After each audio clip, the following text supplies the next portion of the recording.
तो गुरुदेव ने तब एक संकल्प किया, ध्यान से सुनना।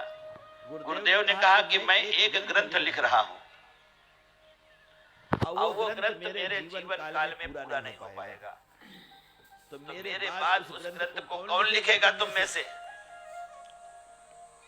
तो सबके मन में आया कि वो ग्रंथ तो गुरुदेव का ग्रंथ हम कैसे लिख सकते हैं। तो सबने सीधे कहा, गुरुजी वो आपके जो पुत्र है ना, हमारे भैया जो काशी पढ़ते हैं, वही लिखेंगे। तो गुरुदेव ने कहा कि बेटा वो ग्रंथ वो पूरा नहीं कर सकता। नहीं गुरुजी, वो तो बहुत विद्वान है, आपके बेटे हैं।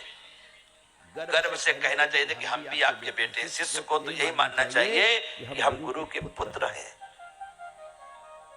एक शरीर से जन्म देने वाला होता है, एक मंत्र लेने वाला भी पुत्र होता है। सबने बार बार कहा, गुरुजी भैया लिख देंगे। तो गुरुदेव ने कहा, ठीक है, तुम कह के देखना, पर वह ग्रंथ पूरा नहीं कर पाएगा, क्योंकि वो मुझे पिता मानता है। जो मुझे गुरुबुद्धि से मानता होगा वही ये ग्रंथ पूरा कर सकेगा। और फिर गुरुदेव ने कहा, अगर वो न लिख पावे तो इससे कहना ये लिखेगा, जिसको अपना नाम लिखना नहीं आता था। सभा से कि गुरुदेव भी मजाक बना रहे हैं इसका। जिसको कुछ लिखना नहीं आता, संस्कृत पढ़ना नहीं आता, वो ग्रंथ लिखेगा? चुप। कहते हैं महाराज, एक समय ऐसा ही आया कि गुरुदेव गए, ग्रंथ पूरा नहीं हुआ। काशी वाला आया, उससे कहा गया, गुरुदेव ने कहा है ग्रंथ पूरा करने का, वो नहीं कर पाया। सबने मजाक में कहा, भाई गुरुजी ने इसको कहा था, तुम लिखोगे कि हाँ? कलम दवात कापी रखी, गुरुदेव को याद किया, गुरुजी अभी तक मैं आपकी बात मान के सब काम कर रहा था, अभी भी आपका काम करने जा रहा हूं। कलम अपने आप चल गई और पूरा का पूरा ग्रंथ हो गया। ये है अद्भुत कृपा।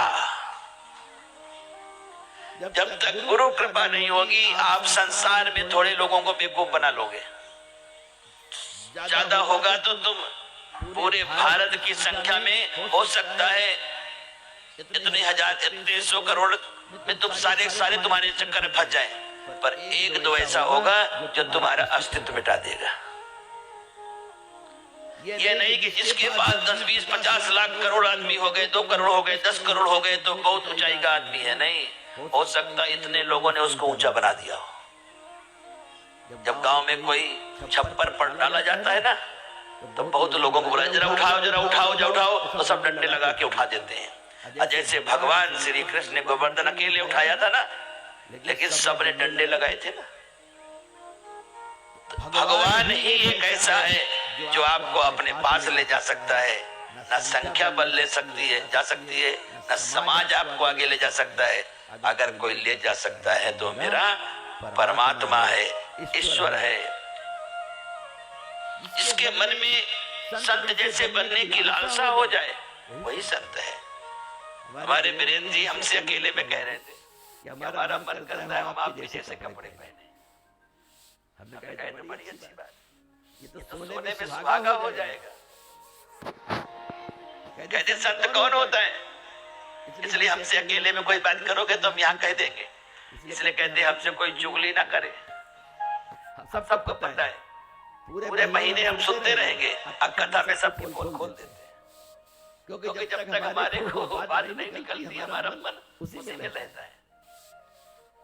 तो कभी कोई व्यक्ति अगर समझदार हो तो अपनी कोई गुप्त बात हमको न बतावे, नहीं तो कथा में ही निकल जाएगी वो बात।